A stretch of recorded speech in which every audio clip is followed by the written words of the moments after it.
Alors ce qui est magnifique, c'est que sur ce cas-là, j'ai eu la chance de pouvoir faire 5 démonstrations indépendantes et différentes qui arrivent à la même conclusion, à savoir que c'est un faux et qu'en réalité, il s'agissait de petits morceaux de papier que le gamin avait collés sur sa fenêtre.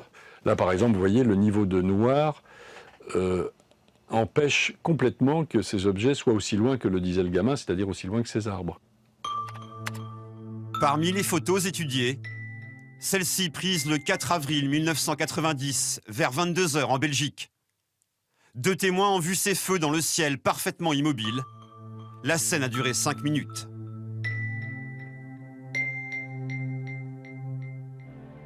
Tout ce que je peux dire, c'est ma conviction intime, ayant manipulé la diapositive originale, pareil, vérifier sous microscope, sous tout ce qu'on veut, que c'est pas un trucage. Bon, j'ai vu aussi l'auteur de la photo. Cette photo n'est pas truquée. En forçant le contraste, on voit la forme triangulaire autour de ça, de l'objet.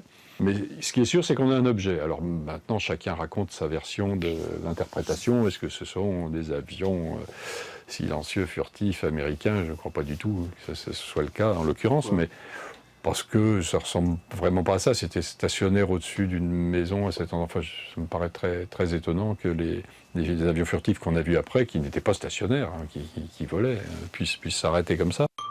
Jusqu'à présent, personne n'a pu établir avec certitude ce qu'était cet objet qui aurait survolé la Belgique. Moi, je considère que le problème des ovnis démarre non pas de la preuve de ceci, elle provient de l'existence totalement irréfutable de milliers ou de millions, selon l'échelle où on se met, du pays ou de la planète, de témoignages et d'enregistrements qui ne sont pas expliqués par leurs témoins. Bon. Évidemment qu'une grosse fraction de ces choses-là s'explique dès qu'on veut bien s'y pencher et faire un petit effort. Le problème, c'est que dans ce qui reste, c'est peut-être quelques pourcents, selon ce dont on parle comme fichier, ça peut être 5, 10, 20%, peu importe. Ce qui reste, ça constitue quelque chose qui est quand même assez énorme, assez consistant au sens où c'est la même chose partout. Ce que va vous raconter un ingénieur américain, on va vous le raconter dans les rizières chinoises. Et voilà, bon, et probablement que derrière tout ça, il y a un certain nombre de phénomènes. Est-ce que quelquefois on vous envoie des vidéos ou des photos? Oui, effectivement, on reçoit beaucoup des vidéos, des dessins. On a pas mal. Vous auriez un exemple de vidéo? Oui, effectivement. Oui, je l'ai reçu hier, donc...